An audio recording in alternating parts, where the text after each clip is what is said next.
Welcome to my quest for butterfly knife. Granted, it's not got the same ring to it, but the idea behind it is the same as my quest for Karambit video. It cost me 1,500 virtual dollars to get one of those, but I might have just been unlucky. Let's see how long it takes for me to unbox a butterfly knife. Okay, so this could take a while. I'll speed it up a bit until something interesting happens. My first purple, and it only cost me $15 to get. Looks like it has an average value of 64 cents. I'm surprised it's that much, to be honest with you. Still, on to the bigger and better weapons.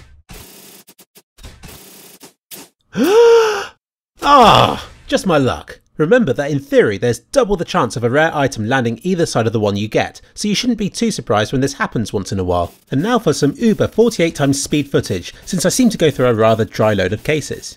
Thanks, Gabe. Yay! A water elemental Glock, worth an average of just over $8. This has been a rather poor start for the quest for butterfly knife, but hey, it would be unfair to redo it, but surely if I gamble away enough money I'll make a profit. That's how it works, right? See, it's all onwards and upwards from here. There's not much information on this weapon, but it averages out on the market at just under $5. Not too shabby, though it hardly makes up for all of the crates I've opened so far. A butterfly knife will solve all that. Boom! Take that, probability. You don't apply to me anymore. I'm raking it in now, but I've better watch out. Next stop, covert weapons. They're so close I can smell their sweet, gassy aroma. Another point to the side items. Don't worry, it's the middle's turn next.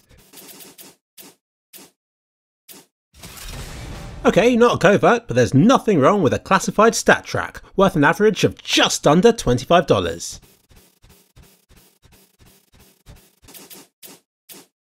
And how about that? Just $75 later I get my first covert, worth an average of $56 on Steam Wallet, a system that I can't legally take money out of again. I've spent as much as I earned this week, but I was only going to waste it on something else anyway. It's definitely been worth it, and I'm sure I'll make it back at some point. Like now!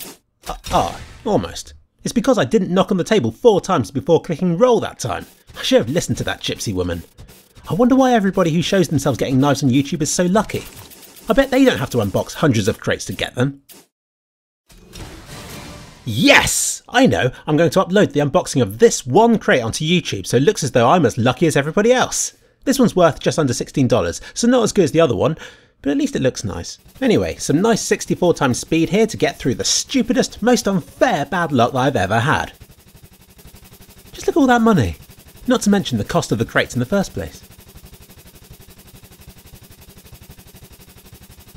Right, $1,000 in skins for a game, and over 400 crates. What is it that I've gotten from it? Let's add it all up and see if I've recouped my losses. Using the current valuation on Steam Market Store thing, I constructed this table. Since I didn't bother to check to see what exactly each of the 402 cases I unboxed were, I decided to use the average value of all the different weapons of that category, and from that, the weighted average of all the different conditions.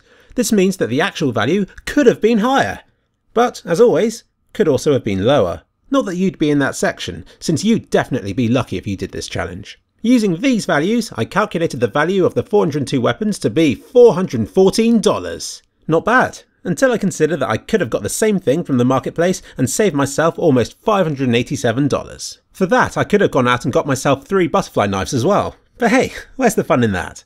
$1,000 down, an unknown amount left to go. My search for my butterfly knife continues. And now to ask you, how much virtual money will I have to spend altogether before I get the knife? $1,001, $9,001. Closest suggestion wins a cheap weapon from my inventory, because I'm a cheapskate like that.